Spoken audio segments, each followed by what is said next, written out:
Uşağı yormamaq, bezdirməmək də önəmlidir ki, sabahsı gün bu onun üçün, necə deyim sizə, valideyn olmayanda eləməyim, valideyn məni sıxırdı deyə, valideyn məndən tələb eləyirdi deyə eləyim. Sonra valideynim yoxdur, namazı qılmayım, valideynim mənə görmür ki, tələb eləmir ki.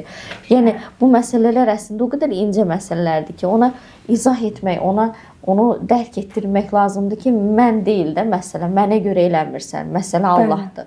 Və Allahla sənin rabitəndir. Və biz çalışmalıyıq ki, ortada vasitə olaq, biz ortada uşağın mənim gözümə girmək üçün nəsə etməyi önəmli deyil də. Uşağın anlatmalıyıq ki, mən sadəcə bir körpüyəm səndən Allah arasında və bir müddət sonra bu körpü qırılacaq, siz ikiniz qalacaqsınız. Və sən özün onunla nə qədər ünsiyyət qura bilir, rabitə qura bilirsən, bu çox önəmlidir. Və burada valideynlərin diqqət etməli məsələlər çox mühümdür ki, yəni dediyim kimi, bəzən bir atalar sözü var, qaş düzəldən yerdə göz də çıxardar. Yəni, bəzən biz istəyərik, uşaq dindar olsun, dinə meyilli olsun, dini duyğusu möhkəm olsun. O qədər çox üstünə gedərik və uşaqda artıq, necə deyim, ikrah hissi yarana bilər dinə qarşı.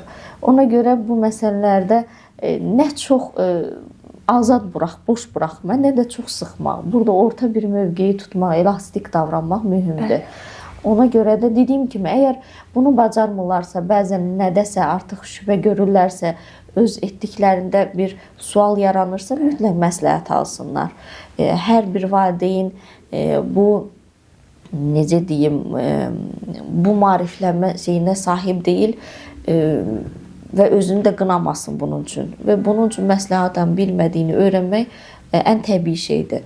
Bunun üçün mütəxəssislərdən müraciət eləsin, məsləhət alsın ki, mən bu yaş dövründə necə edim? Xüsusən yeniyetməlik dövründə çox çətinliklər çəkir valideynlər. Yeniyetməlik dövründə, məsələn, 9 yaşında hicaba girib, yeniyetməlik dövründə hicabını açan uşaqlar və ya namazı tərk edən müxtəlif uşaqlar rastlaşırıq. Yəqin ki, siz də rastlaşmısınız.